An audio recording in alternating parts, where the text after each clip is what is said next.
അപ്പസ്തോലന്മാരുടെ പ്രവർത്തനങ്ങൾ 24-ാം അധ്യായം. കുറ്റാരോപണം. 5 ദിവസം കഴിഞ്ഞ് പ്രധാന പുരോഹിതനായ അനനിയാസ് ഏതാനും ജനപ്രമാണികളോടും അഭിഭാഷകനായ തെർത്തുള്ളൂസിനോടും കൂടെ അവിടെ എത്തി. അവർ ദേശാധിപതിയുടെ മുൻപാകെ പൗലോസിനെതിരായി പരാതിപ്പെട്ടു.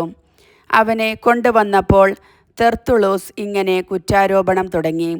അഭിവന്ദ്യനായ ഫെലിക്സേ, നിന്റെ ഭരണത്തിൽ ഞങ്ങൾ വളരെ സമാധാനം അനുഭവിക്കുന്നുവെന്നതും നിന്റെ പരിപാലനം വഴി ഈ ദേശത്ത് പല പരിഷ്കാരങ്ങളും നടപ്പാക്കപ്പെട്ടിരിക്കുന്നുവെന്നതും ഞങ്ങൾ എല്ലായിടത്തും എല്ലായ്പ്പോഴും കൃതജ്ഞതാപൂർവം അംഗീകരിക്കുന്നു. നിന്നെ അധികം ബുദ്ധിമുട്ടിക്കണമെന്ന് ഞാൻ ആഗ്രഹിക്കുന്നില്ല. ഞങ്ങൾ ചുരുക്കത്തിൽ പറയുന്ന ഇക്കാര്യം ദയാപൂർവം കേൾക്കണം. ഈ മനുഷ്യൻ ശല്യക്കാരനും ലോകം മുഴുവനുമുള്ള യഹൂദരുടെ ഇടയിൽ ഒരു പ്രക്ഷോഭകാരിയും ആണെന്ന് ഞങ്ങൾ ഗ്രഹിച്ചിരിക്കുന്നു. ഇവൻ നസറായ പക്ഷത്തിൻ്റെ പ്രമുഖ നേതാവുമാണ്. ദേവാലയം പോലും അശുദ്ധമാക്കാൻ ഇവൻ ശ്രമിക്കുകയുണ്ടായി. എന്നാൽ ഞങ്ങൾ ഇവനെ പിടികൂടി. നീ തന്നെ ഇവനെ വിസ്തരിക്കുന്ന പക്ഷം ഇവനെതിരായുള്ള ഞങ്ങളുടെ ഈ ആരോപണങ്ങളെക്കുറിച്ച് ഇവനിൽ നിന്നു തന്നെ നിനക്ക് ബോധ്യമാകുന്നതാണ്.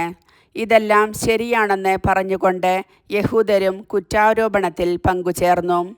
ഫെലിക്സിൻ്റെ മുൻപിൽ സംസാരിക്കാൻ ദേശാധിപതി ആംഗ്യം കാണിച്ചപ്പോൾ പൗലോസ് പറഞ്ഞു, വളരെ വർഷങ്ങളായി നീ ഈ ജനതയുടെ ന്യായാധിപൻ ആണെന്ന് മനസ്സിലാക്കിക്കൊണ്ട് എൻ്റെ മേലുള്ള കുറ്റാരോപണങ്ങൾക്ക് ഞാൻ സന്തോഷപൂർവ്വം സമാധാനം പറഞ്ഞുകൊള്ളട്ടെ. നിനക്കു തന്നെ മനസ്സിലാക്കാവുന്നത് പോലെ ജെറൂസലേമിൽ ഞാൻ ആരാധനയ്ക്ക് പോയിട്ട് 12 ദിവസത്തിലധികമായിട്ടില്ല.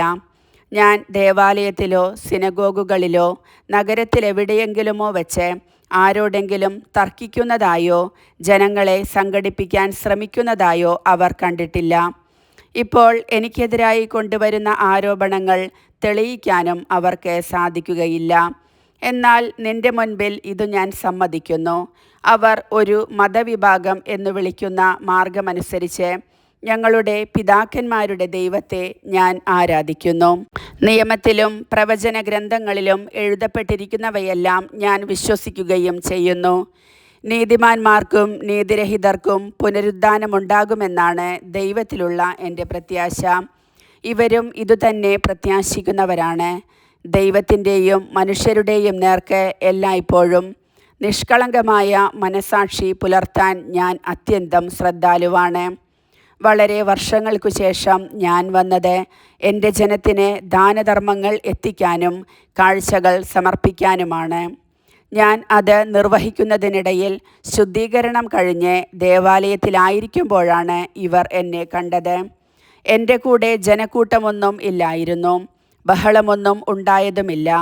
എന്നാൽ അവിടെ ഏഷ്യക്കാരായ ചില യഹൂദന്മാരുണ്ടായിരുന്നു. അവർക്ക് എൻ്റെ പേരിൽ എന്തെങ്കിലും പരാതിയുണ്ടായിരുന്നെങ്കിൽ അവർ നിൻ്റെ മുൻപിലെത്തി അത് സമർപ്പിക്കേണ്ടതായിരുന്നു. അല്ലെങ്കിൽ ഞാൻ ആലോചനാ സംഘത്തിൻ്റെ മുൻപാകെ നിന്നപ്പോൾ എന്തു കുറ്റമാണ് എന്നിൽ കണ്ടതെന്ന് ഈ നിൽക്കുന്നവർ പറയട്ടെ.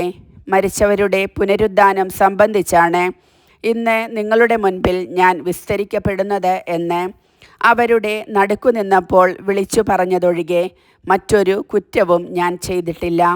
മാർഗത്തെക്കുറിച്ച് കൂടുതൽ നന്നായി അറിയാമായിരുന്ന ഫെലിക്സ് ആകട്ടെ സഹസ്രാധിപനായ ലീസിയാസ് വന്നിട്ട് നിങ്ങളുടെ കാര്യം ഞാൻ തീരുമാനിക്കാം എന്ന് പറഞ്ഞുകൊണ്ട് വിസ്താരം മറ്റൊരവസരത്തിലേക്ക് മാറ്റിവെച്ചു. അവനെ തടവിൽ സൂക്ഷിക്കണമെന്നും എന്നാൽ കുറേയൊക്കെ സ്വാതന്ത്ര്യം അനുവദിക്കണമെന്നും സ്വന്തക്കാരിലാരെയും അവനെ പരിചരിക്കുന്നതിൽ നിന്ന് തടയരുതെന്നും അവൻ ശതാധിപന് കൽപ്പന കൊടുത്തു. ഫെലിക്സിൻ്റെ തടങ്കലിൽ. കുറേ ദിവസങ്ങൾ കഴിഞ്ഞപ്പോൾ ഫെലിക്സ് യഹൂദയായ ഭാര്യ ദ്രൂസില്ലായോടൊപ്പം വന്ന് പൗലോസിനെ വിളിപ്പിച്ച് യേശുക്രിസ്തുവിലുള്ള വിശ്വാസത്തെക്കുറിച്ച് അവനിൽ നിന്ന് കേട്ടു.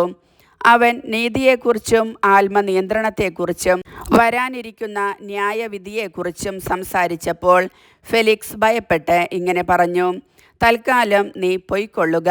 ഇനിയും എനിക്ക് സമയമുള്ളപ്പോൾ നിന്നെ വിളിപ്പിക്കാം. എന്നാൽ അതേസമയം പൗലോസിൽ നിന്ന് കൈക്കൂലി കിട്ടുമെന്ന് അവൻ പ്രതീക്ഷിച്ചു. അതിനാൽ പലപ്പോഴും അവൻ പൗലോസിനെ വരുത്തി സംസാരിച്ചിരുന്നു. 2 വർഷം കഴിഞ്ഞ് ഫെലിക്സിൻ്റെ പിൻഗാമിയായി പോർസിയൂസ് ഫേസ്തൂസ് വന്നു. യഹൂദരോട് ആനുകൂല്യം കാണിക്കാൻ ആഗ്രഹിച്ചതിനാൽ ഫെലിക്സ് പൗലോസിനെ തടവുകാരനായി തന്നെ വിട്ടിട്ടുപോയി. കർത്താവിൻ്റെ വചനം.